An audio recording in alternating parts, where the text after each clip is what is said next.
Hello दोस्तों, नमस्कार। आप सभी का स्वागत है आपके अपने YouTube channel current affairs magic में। और आज हम बात करेंगे 24 अक्टूबर के करंट अफेयर्स की।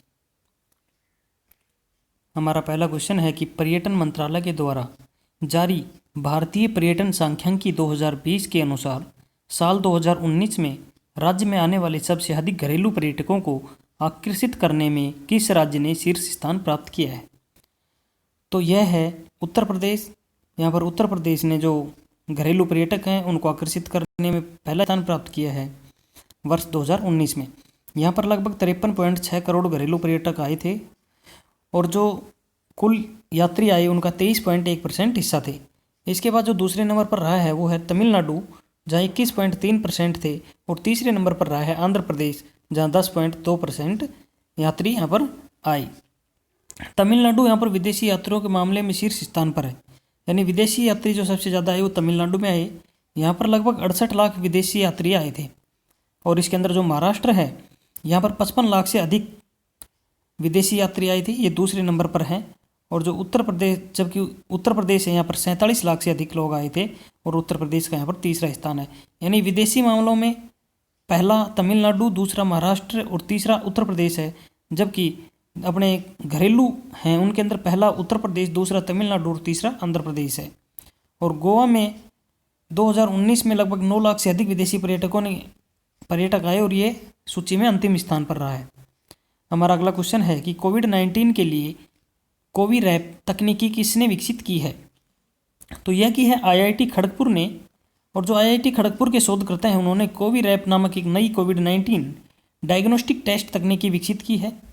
अब इसकी जो प्रक्रिया है वो काफ़ी आसान और सस्ती हो जाएगी, जो 1 घंटे के अंदर रिपोर्ट यहाँ पर देने में सक्षम है। कोविरैप जो तकनीकी है वो भारतीय चिकित्सा अनुसंधान परिषद यानी ICMR के द्वारा जो कोविड-19 है उसका पता लगाने में सक्षम इसको मानना है, यानी उनके द्वारा इन्हें मंजूरी मिली है। यह जो टेस्टिंग तकनीकी है ये प्रमुख RT-PCR टेस्टों के साथ तुलनीय है और ये आम लोगों को सिर्फ 500 रुपये की लागत में ये परीक्षण सक्षम भी बनाएगी। जो IIT खड़गपुर के निदेशक हैं वो हैं प्रोफेसर वीरेंद्र कुमार तिवारी और यहाँ इसका हेडक्वार्टर है खड़गपुर, पश्चिम बंगाल में। हमारा अगला क्वेश्चन है कि सेबी ने मार्केटिंग डेटा साझा करने के लिए नई समिति का गठन किसकी अध्यक्षता में किया है?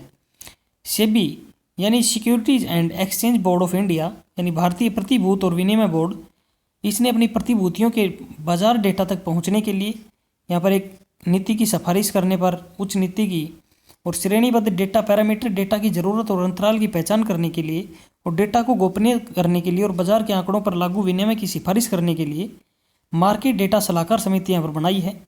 मार्केट डेटा सलाहकार समिति यानी मार्केट डाटा एडवाइजरी कमेटी का यहाँ पर गठन किया है और इसकी जो अध्यक्षता है वो करेंगी मधुबीपुरी बुच। और ये इस समिति के ये सेबी की पूर्वकालिक सदस्य भी हैं। और इसके अंदर सेबी का प्रयास है कि भारतीय प्रतिभूति बाजार में जो डेटा संस्कृति है उसको बढ़ावा देना, जैसे data for transparency, data for efficiency and data for innovation. इसके साथ यहाँ पर डाटा को गोपनीय बनाए रखना इनका कार्य है। सेबी की जो स्थापना है वो 22 अप्रैल 1992 को हुई थी। इसका हेडक्वार्टर है मुंबई, महाराष्ट्र में और इसके अध्यक्ष हैं अजय त्यागी।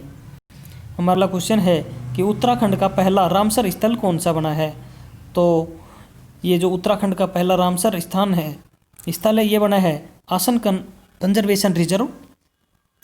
और ये हमारे जो पर्यावरण और जलवायु परिवर्तन मंत्रालय है इसने उत्तराखंड का पहला रामसर स्थल बनाने की घोषणा की है कंजर्वेशन रिजर्व, आसन कंजर्वेशन रिजर्व को, जो अंतर्राष्ट्रीय महत्व का वेटलैंड बनाता है। और यह जो रिजर्व है ये हिमालय के गढ़वाल क्षेत्र में देहरादून जिले के पास में यमुना नदी के तट पर यह स्थित है। और अब जो रामसर साइटों की संख्या है वो यहाँ पर 38 हो चुकी है, जो दक्षिण एशिया में सबसे अधिक। और उत्तराखंड का ये पहला रामसर स्थल है। यहाँ पर वेटलैंड्स पर हुई रामसर कन्वेंशन एक अंतर सरकारी संधि के बारे में है। जो वेटलैंड्स हैं इनके ऊपर रामसर कन्वेंशन एक अंतर सरकारी संधि है जिस पर 2 फरवरी 1971 में ईरानी शहर रामसर में कैस्पियन सागर के दक्षिणी किनारे पर यहाँ पर हस्ताक्षर किए गए थे। और इस कन्वेंशन का जो नाम है वो आमतौर पर कन्वेंशन ऑन वेटलैंड्स लिखा जाता है। और इसके अंदर जो भारत है वो 1 फरवरी 1982 को शामिल हुआ था। उत्तराखंड के जो मुख्यमंत्री हैं वो त्रिवेंद्र सिंह रावत हैं और इसके राज्यपाल हैं बेबी रानी मौर्य। जो उत्तराखंड में नदियां हैं वो हैं गंगा नदी, यमुना नदी, सरयू नदी, भागीरथी नदी, गोला नदी और काली नदी। और यहाँ के लोक नृत्य हैं झोरा और झोलिया। हमारा अगला क्वेश्चन है कि किस अर्धसैनिक बल ने सिक्किम में अपने पैगोंग बेस से साइकिल अभियान शुरू किया है? तो ये किया है आईटीबीपी ने, यानी कि भारतीय तिब्बत सीमा पुलिस बल ने। और ये 11वीं बटालियन है इसकी, जिसने सिक्किम में अपने पैगोंग बेस से राज्य के जो सीमावर्ती गांव हैं वहाँ तक पहुँचने के लिए एक साइकिल अभियान शुरू किया है। और जो सिक्किम की संस्कृति है, सड़क और पुल विभाग के मंत्री हैं समदूप लेचपा, इन्होंने इस अभियान को हरी झंडी दिखाई है। इस आईटीबीपी टीम के द्वारा यहाँ पर 218 किलोमीटर कठिन इलाकों को 20 दिनों में यहाँ पर कवर किया जाएगा। बात करें आईटीबीपी के, तो ये 1962 में इसका गठन हुआ था। और ये मुख्य रूप से एक पर्वत बल है जो अपनी स्थापना के समय से ही चीन की कठोर हिमालयी सीमाओं में तैनात होने के लिए जाना जाता है। और अब तक यहाँ पर 215 से अधिक सफल पर्वतारोहण अभियानों के साथ इन्होंने 24 अक्टूबर को अपनी स्थापना दिवस के 58 साल भी पूरे किए हैं। हमारा अगला क्वेश्चन है कि पार्ले एग्रो ने अपना ब्रांड एम्बेसडर किसे बनाया है? तो जो पार्ले एग्रो है उसने ब्रांड एम्बेसडर बनाया है प्रियंका चोपड़ा जोनास को। और इन्होंने जो पार्ले एग्रो के फ्रूट्स प्लस फिज पोर्टफोलियो हैं बी फिज, इसको ग्राहकों तक पहुंचाने के लिए और इसके अंदर जागरूकता बढ़ाने के लिए यहाँ पर प्रियंका चोपड़ा को अपना नेशनल ब्रांड एम्बेसडर यहाँ पर बनाया है। और ये जो अभियान है इसको हॉट स्टार पर पूरे आईपीएल के दौरान और यूट्यूब पर आक्रामक रूप से प्रचार यहाँ पर किया जाएगा। और बी फिज है ये एक यूनिट और ताज़ा सेब की रस आधारित माल्टा फ्लेवर कार्बोनेटेड पेय पदार्थ है। जो पार्ले एग्रो के सीईओ हैं वो है साना चौहान और इसका हेडक्वार्टर मुंबई महाराष्ट्र में स्थित है। हमारा अगला क्वेश्चन है कि एलजी इलेक्ट्रॉनिक्स ने किसको अपने home solution brand LG signature का ग्लोबल एम्बेसडर बनाया है? तो जो एलजी इलेक्ट्रॉनिक्स है इसने लुइस हैमिल्टन को अपना होम सॉल्यूशन ब्रांड, किसको? लुइस हैमिल्टन को इन्होंने अपना ग्लोबल एम्बेसडर बनाया है। और इसके बाद से अब जो हैमिल्टन है इनकी कौशल शैली और सटीकता के प्रतीक ब्रांड के प्रचार विज्ञापनों में दिखाई देंगे। जो एलजी इलेक्ट्रॉनिक्स के अध्यक्ष है वो है क्वांग मोकुंग, इसके उपाध्यक्ष और सीईओ हैं जो सेओंग जिन और इसका हेडक्वार्टर दक्षिण कोरिया में स्थित है। हमारा अगला क्वेश्चन है कि डीआरडीओ ने एंटी टैंक गाइडेड मिसाइल नाग का फाइनल ट्रायल किस स्थान पर सफलतापूर्ण पूरा कर लिया है? ये क्या है? पोखरण में। और ये पोखरण राजस्थान के जैसलमेर जिले में स्थित है। यहाँ पर डीआरडीओ ने अपनी फायरिंग रेंज से तीसरी पीढ़ी की एंटी टैंक गाइडेड मिसाइल है नाग, उसको अंतिम परीक्षण यहाँ पर कर लिया है। और जो नाग एंटी टैंक गाइडेड मिसाइल है इसको रक्षा अनुसंधान और विकास संगठन यानी डीआरडीओ के द्वारा विकसित किया गया, जो दिन और रात दोनों ही परिस्थिति में अत्यधिक केलेबंद दुश्मन के टैंकों को मार गिराने में सक्षम है। इसकी जो परिचालन सीमा है वो 500 मीटर से 20 किलोमीटर तक की है। इसे डीआरडीओ का जो integrated guided missile development programme है IGMDP, इसके तहत यहाँ पर defence PSU Bharat dynamics limited यानी BDL के द्वारा यहाँ पर निर्मित किया जाएगा। डीआरडीओ के अध्यक्ष हैं डॉक्टर जी सतीश रेड्डी और इसका हेडक्वार्टर नई दिल्ली में स्थित है। हमारा अगला क्वेश्चन है कि INS कवारत्ती को भारतीय नौसेना में कमीशन किया गया है, ये किसके द्वारा निर्मित की गई है?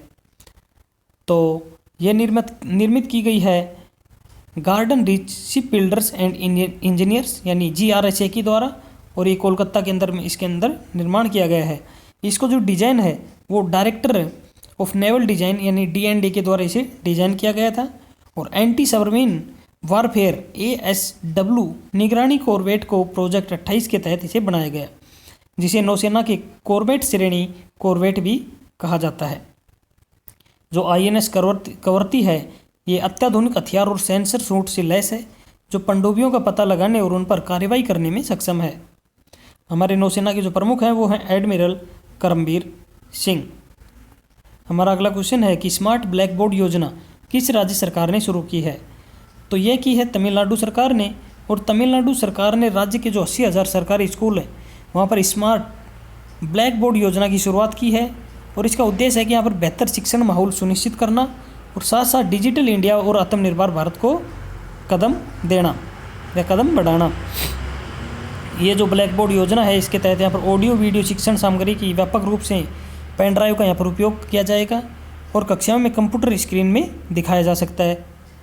और यह जो कार्य है ये तमिलनाडु सरकार ने 2020-21 में पाठ्यक्रम को 40% तक कम करने का महत्वपूर्ण निर्णय यहाँ पर लिया है।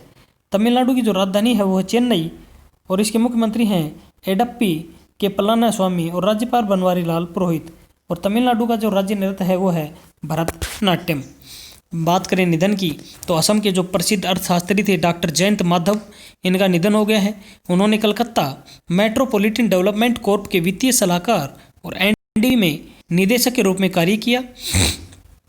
यह उत्तर पूर्वी विकास वित्त निगम लिमिटेड के संस्थापक अध्यक्ष थे और इसके अतिरिक्त वह 2003 से 2009 के दौरान मुख्यमंत्री के वित्तीय सलाहकार भी रहे थे।